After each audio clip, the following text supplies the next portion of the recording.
Kanchiyar saint Mary's ദേവാലയത്തിൽ പരിശുദ്ധ കന്യാമറിയത്തിന്റെയും വിശുദ്ധ സെബസ്ത്യാനോസിന്റെയും സംയുക്ത തിരുനാളിന് കൊടിയേറി. ഇടവക വികാരി ഫാദർ സെബാസ്റ്റ്യൻ കിളിരൂർ പറമ്പിൽ കൊടിയേറ്റ് കർമ്മം നിർവഹിച്ചു. കുടിയേറ്റ ഗ്രാമമായ കാഞ്ചിയാറ്റിലെ മാതൃദേവാലയമായ സെന്റ് മേരീസ് ദേവാലയത്തിലെ തിരുനാളിനാണ് തുടക്കമായത്. ദേവാലയ അങ്കണത്തിൽ നടന്ന കൊടിയേറ്റ് കർമ്മത്തിന് ഇടവക വികാരി ഫാദർ സെബാസ്റ്റ്യൻ കിളിരൂർ പറമ്പിൽ മുഖ്യ കാർമ്മികത്വം വഹിച്ചു. തുടർന്ന് നടന്ന വിശുദ്ധ കുർബാനയ്ക്ക് കട്ടപ്പന പോർസിംഗുല ആശ്രമം സുപ്പീരിയർ ഫാദർ സെബാസ്റ്റ്യൻ കൊച്ചുപറമ്പിൽ മുഖ്യ കാർമ്മികത്വം വഹിച്ചു.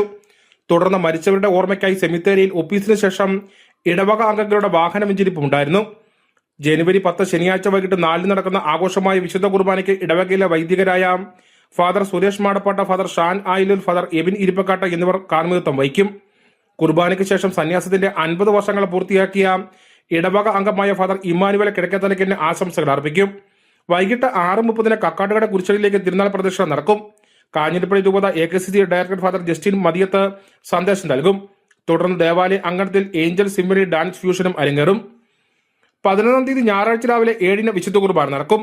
ഉച്ചകഴിഞ്ഞ് 3:30 നടക്കുന്ന ആഘോഷമായ രാസകുർബാനയ്ക്ക് കാഞ്ഞിരപ്പള്ളി രൂപതയിലെ നവവൈദികരായ father Immanuel Manimala, father Joseph Vattoth, father Sebastian Akkatta, father Varghese Thundathil എന്നിവർ നേതൃത്വം നൽകും. വൈകിട്ട് 6:30 തിരുനാൾ പ്രദക്ഷിണം കാഞ്ചിയാർ പള്ളിക്കവല കുരിശടിയിലേക്ക് നടക്കും. രാത്രി 7 മണിക്ക് ഫാദർ ആബേൽസ് കൊച്ചിൻ കലാഗ്രഹത്തിന്റെ ഗാനമേള എന്നിവയും നടക്കും. News bureau, Kattappana.